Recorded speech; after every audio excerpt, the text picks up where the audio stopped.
आदरणीय मेरे प्रिय दोस्तों और भक्तों, एक बार फिर श्री रामचरित मानस के अयोध्या कांड से आपको चौपाइयाँ सुनाता हूँ। और दोस्तों, इन चौपाइयों के साथ इनका भावार्थ भी आपको सुनाता जाऊँगा। तो दोस्तों, एक पंथ दो काज हो जाएंगे। जब तक हम किसी चौपाई का अर्थ यानी कि भावार्थ नहीं समझते, तब तक उसके गाने का लाभ हमको बहुत कम मिलता है। तो दोस्तों, आइए बिना समय गंवाए श्री रामचरित मानस के अयोध्या कांड से शुरू करते हैं। दोहा है 24 नंबर। सांझ समय सानंद नृप गयऊ कैकई गे हम, गवन निठुरता निकट किय जन धर देह सने हम। संध्या का समय है। संध्या के समय महाराजा दशरथ बड़े ही खुशी में आनंद के साथ रानी कैकई के महल में जाते हैं। मानो साक्षात स्नेह ही शरीर धारण करके निष्ठुरता के पास चला गया हो। क्यों? ऐसा क्यों है? क्योंकि निष्ठुर कैकई के ऐसे वचन थे कि उनको निष्ठुर कहना पड़ रहा है। दोस्तों, कोप भवन सुन सकु छेउराऊ, भय बस अगुहुड़ परई न पाऊ। सुरपति बसई बाह बल जाके, नरपति सकल रहे रुख ताके। कोप भवन का नाम सुनकर राजा दशरथ एकदम सहम गए और डर के मारे उनका पांव आगे नहीं बढ़ रहा था। स्वयं देवराज इंद्र, जिनकी भुजाओं के बल पर राक्षसों से निर्भय होकर बसता है, और संपूर्ण राजा लोग जिनका रुख देखते रहते हैं, सो सुनतिय रिस गयउ सुखाई, देखहु काम प्रताप बढ़ाई। सूल कुलिस अस अंग बनिहारे, ते रतिनाथ सुमन सर मारे। वही राजा दशरथ स्त्री का क्रोध सुनकर आज सूख गए हैं। कामदेव का प्रताप और महिमा तो देखिए। जो त्रिशूल, वज्र, तलवार आदि की चोट अपने अंगों पर सहने वाले हैं, वे रतिनाथ कामदेव के पुष्प बाण से मारे गए। सभय नरेश प्रिया पहि गयऊ, देख दशा दुख दारुण भयऊ। भूमि शयन पट मोट पुराना, दिए डार तन भूषण नाना। राजा दशरथ डरते डरते अपनी महारानी कैकई, जो कि उनको बहुत प्यारी थी, उनके पास गए। उनकी दशा को देखा और उनको दशा को देखकर राजा दशरथ को बहुत दुख हुआ। कैकई जमीन पर पड़ी है, पुराना मोटा कपड़ा पहने हुए है, शरीर के नाना आभूषणों को उतार कर फेंक रखा है। कुमति कसे कुबेश ताफा भी, अन अहिवात सूच जन भाभी। जाय निकट नृप कह मृद बानी, प्राण प्रिया के हेत रिसानी। उस दुर्बुद्धि कैकई को यह कुवेशता यानी के बुरा वेश बनाना कैसा फब रही है, मानो भावी विधवापन की सूचना दे रही हो। राजा उसके पास जाकर बहुत ही कोमल वाणी, कोमल स्वरों में बोले कि हे मेरी प्राण प्रिय, किस लिए रूठ गई हो, किस लिए रिसाई हो। छंद आता है, केहु हे तिरान रिसान, पर सतपान पत ही नेवारई। मानहु सरोष भुअंग, भामिनी विषम भांति निहारई। दो वासना रसना दसन बर मरम, ठाहरू देखई। तुलसी निरपत भवत व्यता, बस काम कौतुक लेखई। महाराज दशरथ कहते हैं कि हे रानी, किस लिए रूठ गई हो, क्या कारण है।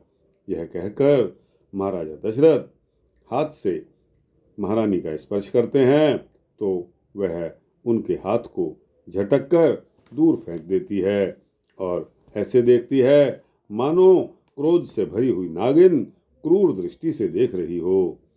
दोनों वरदानों की वासनाएं उस नागिन की दो जीभ हैं और दोनों वरदान दांत हैं। वह काटने के लिए मर्म स्थान देख रही है। महाराजा संत तुलसीदास जी कहते हैं कि राजा दशरथ होनहार के वश में होकर इसे इस प्रकार हाथ झटकने और नागिन की भांति देखने को कामदेव की क्रीड़ा ही समझ रहे हैं। बार बार कह राउ सुमुख सुलोचन पिक बचन, कारण मोहि सुनाऊ गज गामिनी निज कोप कर। महाराज दशरथ बार बार कह रहे हैं कि हे सुमुखी, हे सुलोचनी, हे कोकिल बहनी, हे गजगामिनी, मुझे अपने क्रोध का कारण तो बताओ।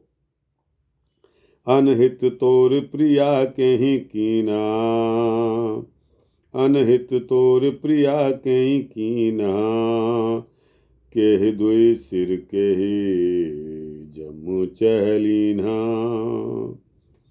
कहु केहि रंग कहि करो नरेसु, कहु केहि नृपहि निकासों देसु। हे प्रिय, किसने तेरा अनिष्ट किया, किसके दो सिर हैं, किसके दो सिर हैं। यमराज किसको लेना अपने लोक को ले जाना चाहते हैं। कह बता, किस कंगाल को राजा कर दूं या किस राजा को देश से निकाल दूं। सकऊं तोर अरि अमरऊ मारी, काह कीट बपुरे नर नारी, जानस मोर सुभाव बरोरू, मन तव आनन चंद चकोरू। तेरा शत्रु अमर देवता भी हो तो मैं उसे भी मार सकता हूँ। बेचारे कीड़े मकोड़े की तरह नर नारी तो चीज ही क्या हैं। हे सुंदरी, तू तो मेरा स्वभाव जानती ही है कि मेरा मन सदा तेरे मुख रूपी चंद्रमा का चकोर है। यानी कि महाराजा दशरथ बहुत चाहते थे महारानी कैकेयी को। प्रिया प्राण सुत सर्वस मोरें, परिजन प्रजा सकल बस तोरें, जो कछु कहो कपट कर तो ही, भामिनी राम सपथ सत मोही। अर्थात हे प्रिय, मेरी प्रजा, मेरे कुटुंबीजन, मेरा सर्वस्व यानी कि मेरी संपत्ति, मेरे पुत्र, यहाँ तक कि मेरे प्राण भी, ये सब तेरे वश में हैं, तेरे अधीन हैं। यदि मैं तुझसे कुछ कपट करके कहता हूँ तो हे भामिनी, मुझे 100 बार राम की सौगंध है। बेहस माग मन भावती बाता, भूषण सजही मनोहर गाता, घरी कुघरी समुझ जिय देखू, बेग प्रिया पर हरहि कुबेशु। तू हंसकर प्रसन्नतापूर्वक अपनी मनचाही बात को मांग ले और अपने मनोहर अंगों को अपने आभूषणों से सजा। मौका बेमौका तो मन में विचार कर देख। हे प्रिय, जल्द इस बुरे वेश को त्याग दे। दोहा आता है, यह सुन मन गुथ सपथ बढ़े, बेहस उठी मति मंद, भूषण सजत बिलोक मृग, मनहु किरातिनि फंद। ऐसा सुनकर मन में श्री राम जी की बड़ी सौगंध को विचारते हुए मंद बुद्धि कैकेयी हंसती हुई उठी और गहनों को पहनने लगी, मानो कोई भीलनी मृग को देखकर फंदा तैयार कर रही हो। पुन कहराउ सुहृद जिय जानी, प्रेम पुलकी मृदु मृदु मंजुल बानी।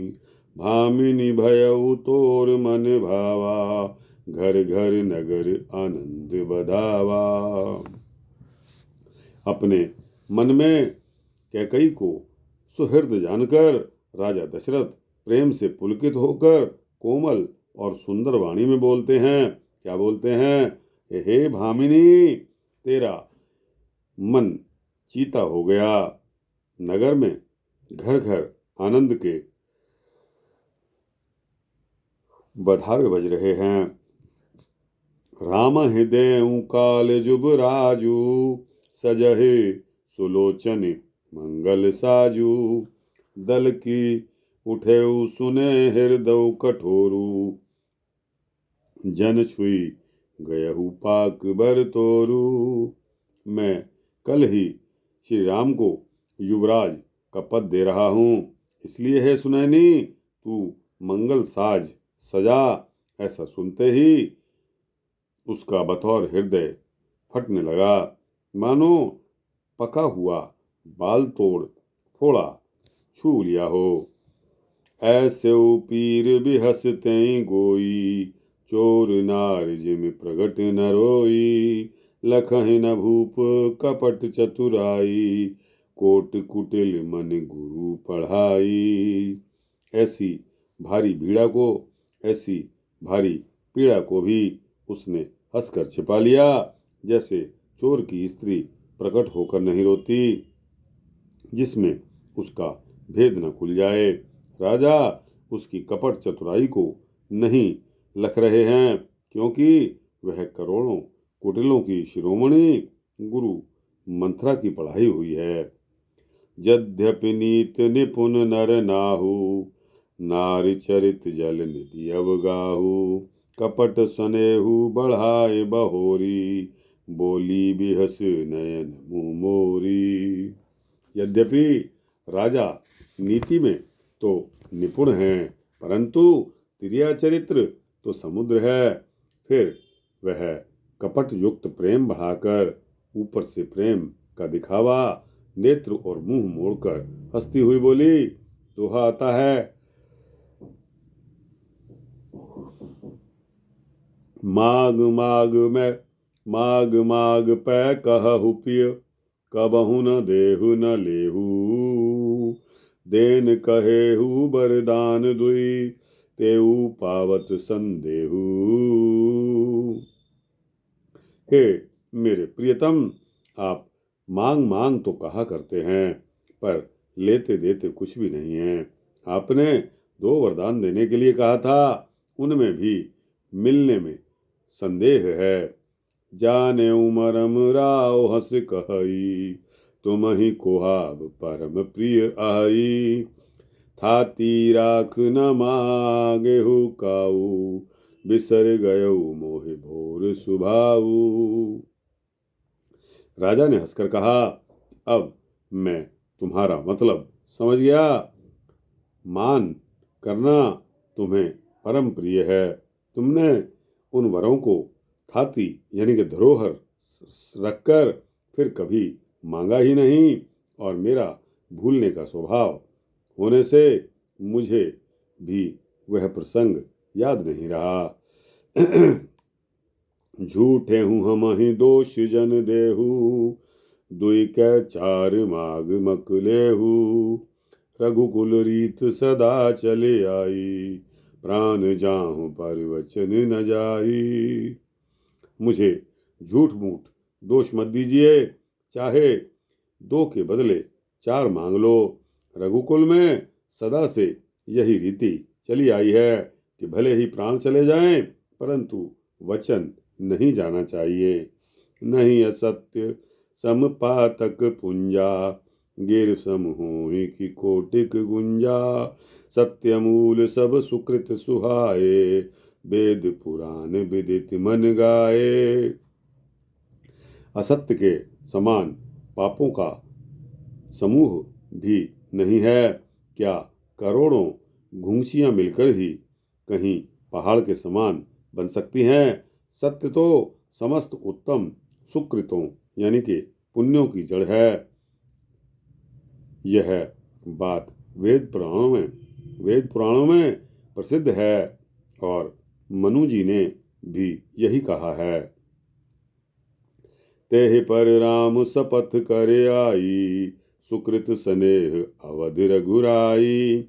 बात दृढ़ाए कुमत हंस बोली, कुमत कुबिहग कुलह जन खोली। उस पर मेरे द्वारा प्रभु श्री राम की शपथ करने में आ गई, मुंह से निकल पड़ी।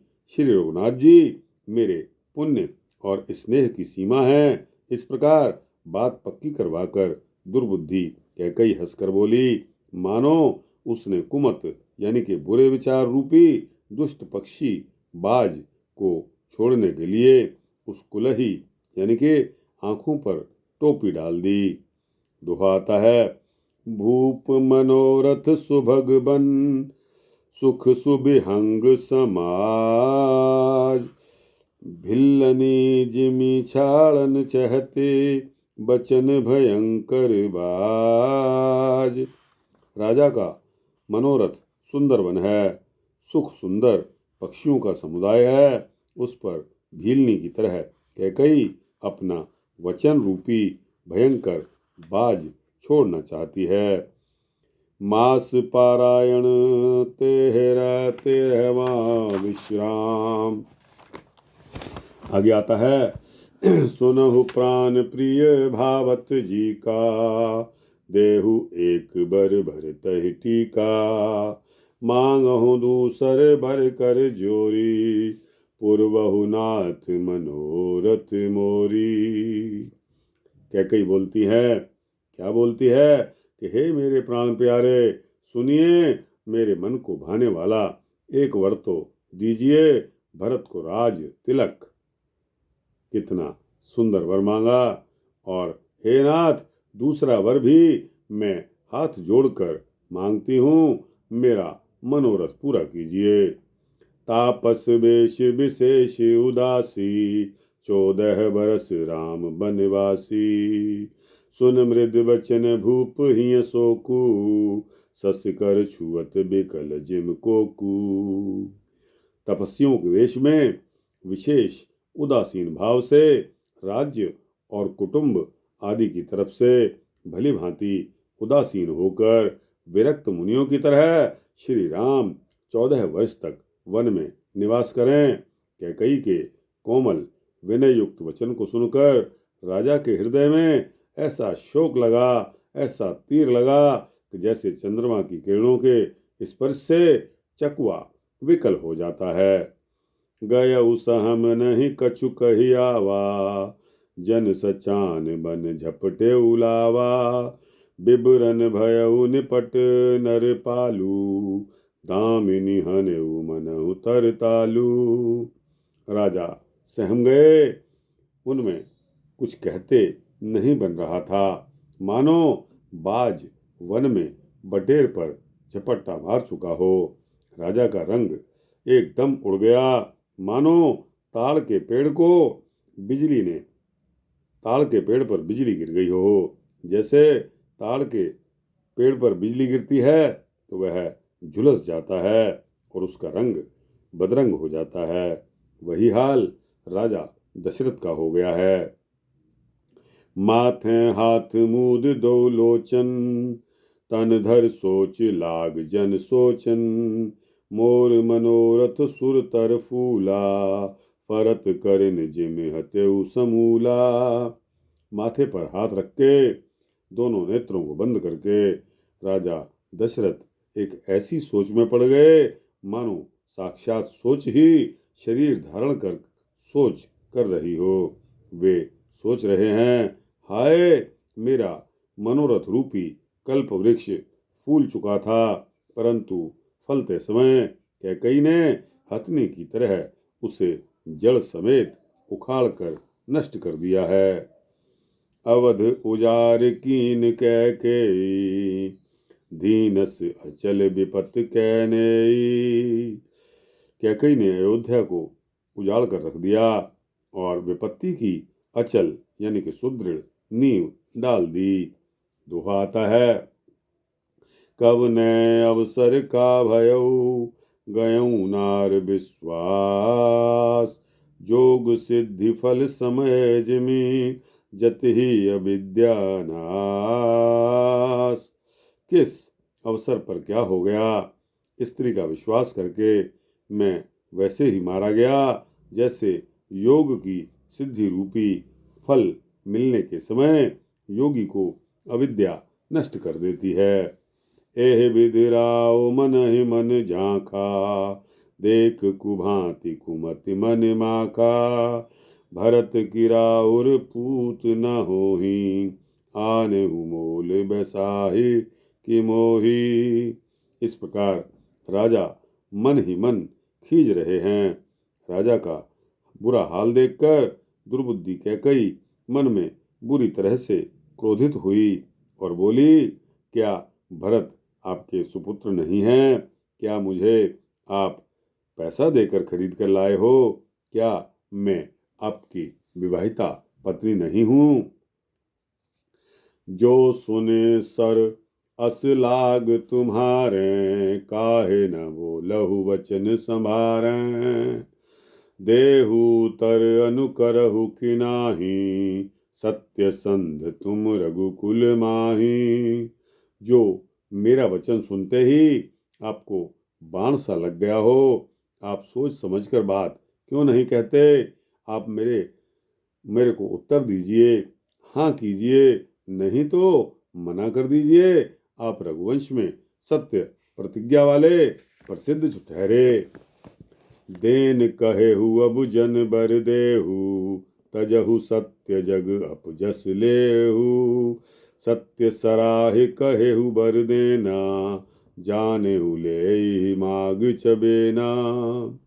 आपने ही वर देने के लिए कहा था, अब आपकी मर्जी है, दीजिए या मत दीजिए, सत्य को छोड़ दीजिए और जगत में अपयश ले लीजिए। सत्य की बड़ी सराहना करके वर देने को कहा था ना, समझा था कि यह चबेना ही मांग लेगी। सिबधदीच बले जो कछु भाषा, तन धन तजेउ बचन पन राखा, अति कट वचन कहत कैकेयी, मानहु लोन जरे पर देई। राजा शिवी, दधीची और बलि ने जो कुछ कहा, शरीर और धन त्याग कर भी उन्होंने अपने वचनों की प्रतिज्ञा को निभाया। कैकई बहुत ही कड़े वचन बोल रही है, मानो जले पर नमक छिड़क रही हो। दोस्तों, दोहा आता है, धर्म धुरंधर धीर धर, नयन उघारे राय, सिर धुन लीन उसास असी, मारे सि मोहि कुठाए। धर्म की धुरी को धारण करने वाले महाराजा दशरथ ने धीरज धरकर अपने नेत्रों को खोला और सिर धुनकर लंबी सांस लेकर इस प्रकार कहा कि इसने मुझे बड़े कठोर मारा, ऐसी कठिन परिस्थिति उत्पन्न कर दी जिससे बच निकलना कठिन हो गया है। आगे दीख जरस्त रिस भारी, मनहु रोष तरवारी उघारी, मूठ कुबुद्धि धार निठुराई, धरी कुबरी सान बनाई। प्रचंड क्रोध से लाल होकर कैकई सामने इस प्रकार दिखाई पड़ी, मानो क्रोध रूपी नंगी तलवार म्यान से बाहर आकर खड़ी हो गई हो। कुबुद्धि उस तलवार की मूठ है, निष्ठुरता उस तलवार की धार है और वह कुबड़ी मंथरा रूपी सान पर धरकर तेज की हुई है। लखी महीप कराल कठोरा, सत्य के जीवन ले मोरा, बोले राव कठिन कर छाती, बानी सबिनय तासु सुहाती। राजा ने जब देखा कि तलवार बहुत ही भयानक और कठोर है, और सोचा कि क्या सत्य ही मेरा जीवन लेगी। ये राजा अपनी छाती को कड़ी करके बहुत ही नम्रता के साथ कैकई को प्रिय लगने वाली वाणी में बोलते हैं। क्या बोलते हैं राजा महाराजा कैकई को? प्रिय बच कस कहस कम कुभांति, प्रिय बचन कस कहस कुभांति, प्रिय बचन कस कहस कुभांति, भीर प्रतीत पीर कर हाथी, मोरे भरत राम दुय आँखी, सत्य कहूँ कर शंकर साखी। हे प्रिय, हे भीरू, विश्वास और प्रेम को नष्ट करके ऐसी बुरी तरह के वचन कैसे कह रही हो? मेरे तो भरत और रामचंद्र दो आंखें अर्थात एक से ही हैं। यह मैं शंकर जी को साक्षी मानकर सत्य कह रहा हूँ। अवस दूत में पठ इब प्राता, एहि बेग सुनत दो भ्राता, सुदिन सोध सब साज सजाई, देऊं भरत कहूँ राज बजाई। मैं अवश्य सवेरे ही दूत भेजूंगा। दोनों भाई कौन? भरत और शत्रुघ्न सुनते ही तुरंत आ जाएंगे। अच्छा दिन यानी कि शुभ मुहूर्त शोधवाकर सब तैयारी करके डंका बजाकर मैं भरत को राज्य दे दूंगा। दोस्तों, दोहा आता है, लोभ न राम ही राज कर, बहुत भरत पर प्रीति, मैं बड़ छोट विचार जिय, करत रहे हूँ नृप नीति। राम को राज्य का बिल्कुल भी लोभ नहीं है और भरत पर उनका बड़ा ही प्रेम है। मैं ही अपने मन में छोटे बड़े का विचार करके राजनीति का पालन कर रहा था, बड़े को राज तिलक देने जा रहा था। दोस्तों, यहाँ 27 मिनट का यह वृत्तांत हो चुका है। दोहा आता है, तो इस दोहे के आगे का वृत्तांत आपको अगले वृत्तांत में सुनाऊंगा। दोस्तों, समय की पाबंदी के चलते आपको यहीं पर रोक रहा हूँ। दोस्तों, अगले वृत्तांत में फिर इसी को लेंगे। रामचरितमानस हमारा एक ऐसा ग्रंथ है जो हमारे हर भाई को सुनना चाहिए, उसका अध्ययन करना चाहिए और कंठस्थ भी करना चाहिए। तो दोस्तों, थोड़ा थोड़ा अपना कीमती समय से निकालकर रामचरितमानस का यह वृत्तांत आप जरूर सुना करिए, पढ़ा करिए, अपने घर में भक्ति कीजिए, अपना जीवन सफल कीजिए। तो दोस्तों, यह वृत्तांत यहाँ समाप्त होता है। अच्छा लगा हो तो इसको लाइक और शेयर करते हुए अपने दोस्तों, भक्तों, मित्रों, जिज्ञासुओं तक पहुँचा देना। लाइक और शेयर करती दोस्तों, कमेंट सेक्शन में अपने कमेंट्स अवश्य देना। आपकी क्या राय है, इसमें और कोई सुधार हो सकता हो तो ज़रूर बताइए। इस चैनल को अगर आप सब्सक्राइब कर देंगे तो आपको इसी तरह के सूक्ष्म भक्ति वृत्तांत मिलते रहेंगे। जय श्री सीतारामचंद्र भगवान की जय। जय संत तुलसीदास जी महाराज।